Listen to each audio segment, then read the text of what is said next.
অনেক দিন ধরেই ভাবছি কোথাও ঘুরতে যাব, কিন্তু কোথায় যাব কিছু ঠিক করে উঠতে পারছি না। রাস্তায় দোকানে বসে চা খেতে খেতে বিকাশকে বললাম, কিরে বিকাশ, কোথায় যাওয়া যায় বলতো? অনেক দিন ধরে ভাবছি ঘুরতে যাওয়ার কথা। তো বেশ তো, কালিম্পং চ। কালিম্পং? হ্যাঁ, ওখানে তো অশোকও রয়েছে। ও হ্যাঁ, অশোক তো ওইখানে চাকরি করে। চাকরি করে মানে? বহাল তবিয়তে আছে। কি বলছিস? হ্যাঁ, কালকে আমায় ফোন করেছিল। অশোক এখন কালিম্পংয়ের রয়্যাল হোটেলের ম্যানেজার। কি বলছিস? প্রমোশনও হয়েছে? হ্যাঁ, কিন্তু একটা কথা আছে। কি? বললো যে আমাদের দুজনকে যেতে, কিন্তু এই অফিস কামাই করে আর তোর অফিস তো সারা জীবনই করলি। চ, একটু ঘুরে আসা যাক। কথাটা তুই মন্দ বলিস নি। আমিও ভাবছিলাম ঘুরতে যাব, কিন্তু কোথায় যাব কিছু বুঝে উঠতে পারছিলাম না। এখন তো বুঝে গেছিস কোথায় যেতে হবে। চ, কালিম্পংয়ে যাওয়া যাক। পরের দিন আমরা দুই বন্ধু, আমি আর বিকাশ, দুজনে মিলে মালপত্র গুছিয়ে কালিম্পংয়ের উদ্দেশ্যে রওনা দিলাম। এখান থেকে ট্রেনে করে গেলাম শিলিগুড়ি, সেখান থেকে টেকারে করে অশোকের বাংলোতে। বেশ ভালো বাংলো। বাংলো বলা চলে না, এটা একটা হোটেল। হোটেলটা খুব সুন্দর, অনেকটা ওই চীনা আকৃতির তৈরি। দেখতে ডিজাইনগুলো বেশ পুরাতন যুগের কাঠামো রয়েছে। হোটেলটায় অনেকগুলো জানলা, দরজা। হোটেলের ভেতরে অনেক রকম পেন্টিংও রয়েছে। সিঁড়িটা বেশ কারুকার্য করে তৈরি। ভেতরে যে ঘরে আমি আর বিকাশ ছিলাম, সেই ঘরের মধ্যে একটা ফায়ার প্লেসও রয়েছে। আমি বিকাশকে বললাম, বিকাশ, হোটেলটা কিন্তু দারুণ। তাহলে বল, তুই বলছিলি আসবো না আসবো না, আসতে তো হলো। এত সুন্দর একটা হোটেল। অশোক কোথায়? দাঁড়া, কাউকে ডাকি।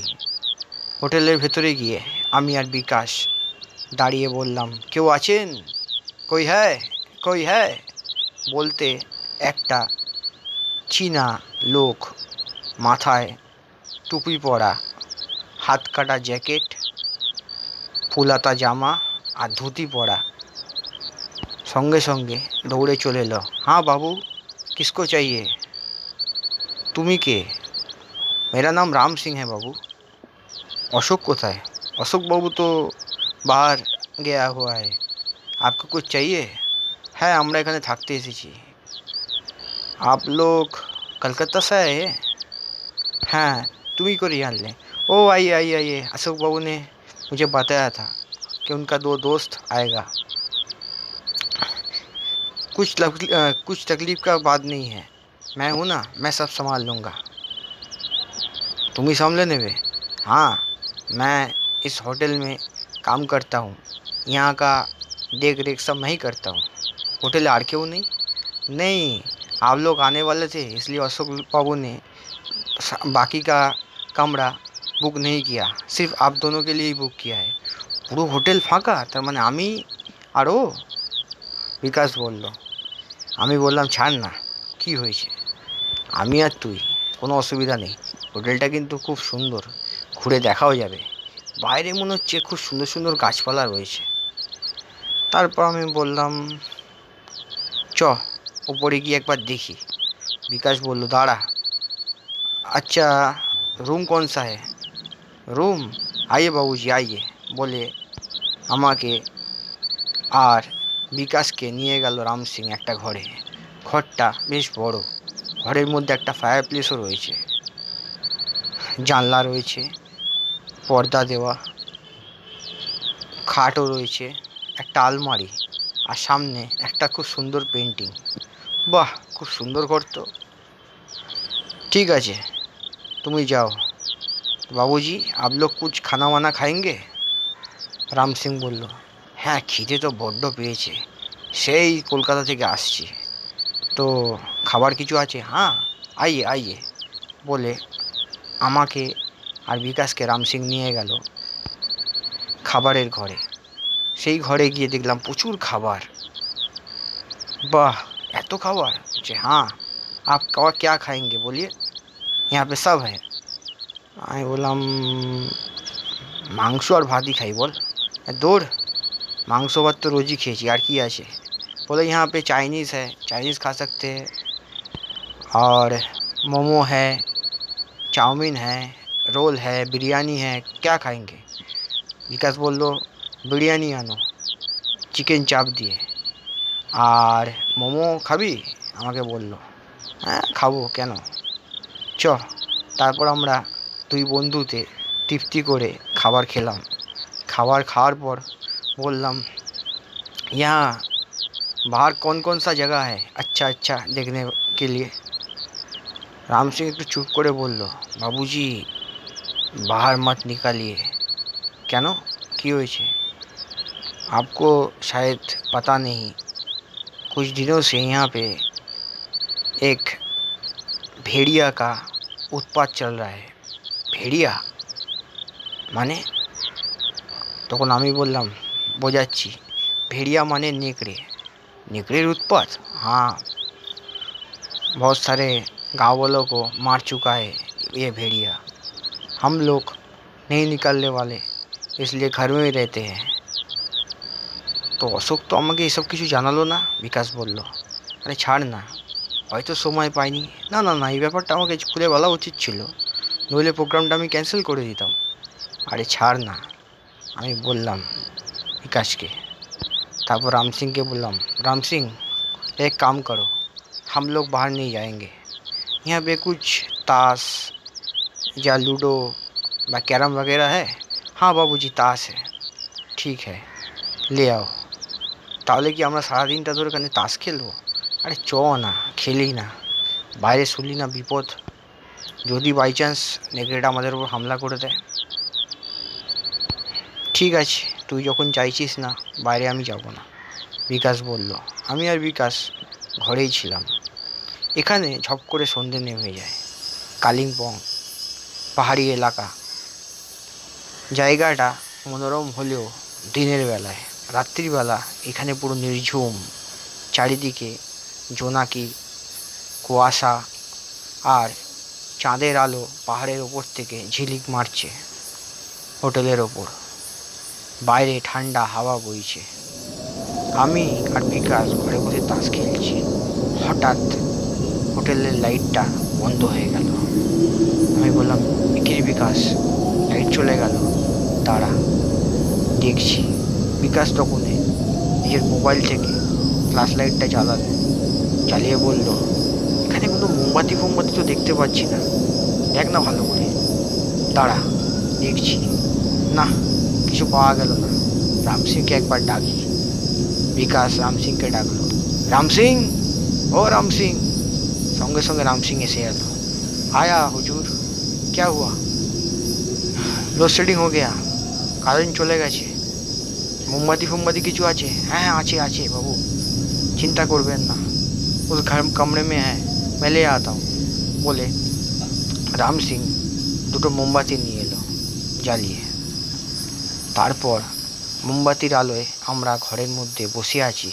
হঠাৎ একটা আওয়াজ, আওয়াজটা একটা জানোয়ার মনে হচ্ছে হোটেলের বাইরে থেকে আসছে। আমি আর বিকাশ ভয় থতমত খেয়ে গেলাম। বিকাশ বলল, মনে হচ্ছে কোনো জানোয়ারের আওয়াজ। আমি বললাম, বিকাশ বাইরে যাস না, মনে হচ্ছে কোনো ভয়ঙ্কর জানোয়ার রয়েছে, কিন্তু তবুও তো আমাদের গিয়ে দেখা উচিত। আরে না না, যদি কিছু হয়, আমার মনে হচ্ছে অন্য বেটা। विकास बोलो ना, तबुओ गিয়ে দেখা উচিত। राम सिंह बोलो, नहीं बाबूजी आप लोग यही ठहरिए, यहाँ से हिलना मत, मैं देखा। ना ना राम सिंह तुम जो ना, अरे कुछ नहीं होगा, हम पहाड़ी लोग इन जानवरों से डरते नहीं हैं, आप लोग बैठिए मैं आता हूँ बोले राम सिंह বাইরে বেরোলো। তবুও আমার সন্দেহ হলো, রাম সিংকে যদি জানোয়ারটা মেরে ফেলে হোটেলের ভেতর ঢুকে পড়ে, আমি আর বিকাশ আমাদের হাতে কোনো অস্ত্র নেই, যদি কোনো ঘটনা ঘটে যায় তখন কী হবে। राम सिंह के बोल राम सिंह हम लोग भी जाएंगे तुम्हारे साथ। नहीं बाबूजी आप लोग अंदर ही रहेंगे ना, তোমাকে এই বিপদের মুখে আমি ঠেলে দিতে পারি না। বিকাশ বলল, ঠিকই তো, তুমি একা একা যাবে কেন, তোমার সাথে আমরাও যাব বলে একটা মশাল জ্বালালো রাম সিং।